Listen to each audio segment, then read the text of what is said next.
Good morning বন্ধুরা। বন্ধুরা, আজকে আমরা এখান থেকে শুরু করছি আমাদের ব্লগ। সকালে জুস খেয়ে তারপরে মেহেন্দির এটা ভিডিওটা আগের দিনের ভিডিও। আমার বোন আমার হাতে এঁকেছি।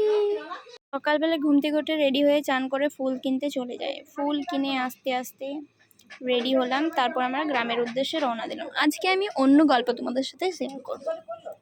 এই যে ছোট হলে পরে সবাই দেখবে কাঁধের উপরে ভর দিয়ে থাকে, আমার ভাই ওরা তাই করে আমার সাথে। তারপর বাসে চড়ে টোটোতে চড়ে আমার গ্রামের বাড়ি আমরা পৌঁছে যাই। খুব গল্প করতে করতে দেখো সুন্দর ভিউ আমি তোমাদেরকে দেখাবো, তার সাথে তোমাদেরকে একটা গল্প। ওটা দেখছো, এই আমাকে চেনে না কিন্তু আমার কোলে এসে চেপে গেছে ঝুপ করে। এখানে আমাদের ব্রাইড ওই দেখো আসছে, আমার বোন সাজিয়ে ঝুঁকে। তারপর ওরা সরষে খেতে হচ্ছে যে সরষা সুন্দরী, সরষা সব থেকে বউ বেড়াচ্ছে। এবার আমি বিয়ে বাড়ির যে প্যান্ডেল তৈরি হচ্ছে, আমরা আজকে আইবুড়া ভাতের দিন চলে এসেছি। তো হচ্ছে যে এখানে সব কিছু রেডি হচ্ছে। এখানে একটা প্যান্ডেল হচ্ছে, আবার আরেকটা প্যান্ডেল যেখানে খাওয়া দাওয়ার ব্যবস্থা করা হয়েছে সেদিকে আমরা যাচ্ছি। একটা জিনিস জানো তো, আমরা এখানে এসেছি সবাইকে পায়ে হাত দিয়ে প্রণাম করতে হয়। তারপর আমাদের তো প্রণাম করা হয়নি।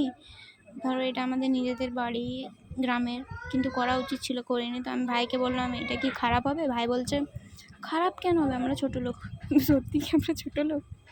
আচ্ছা দেখো, এটা আমাদের গ্রামের সৌন্দর্য, সুন্দর না? জানাবি কমেন্টে। গ্রাম এত সুন্দর হয়, সত্যি বলতে আমার গ্রাম খুব ভালো লাগে।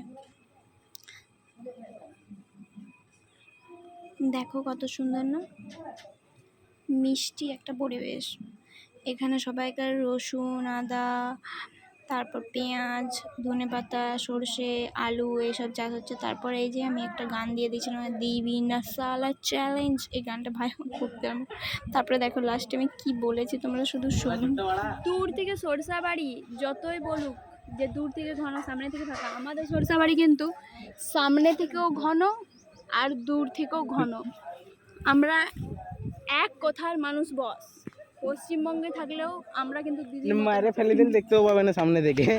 চলে যাওয়াটা সব সমস্যার সমাধান আমার মনে হয়। তারপর আমরা দেখো কি করেছি বাচ্চাদেরকে নিয়ে। এবার ভাই ওকে পৌঁছে দিল, আর আজকে এই মিষ্টি হাসির সাথে বাই।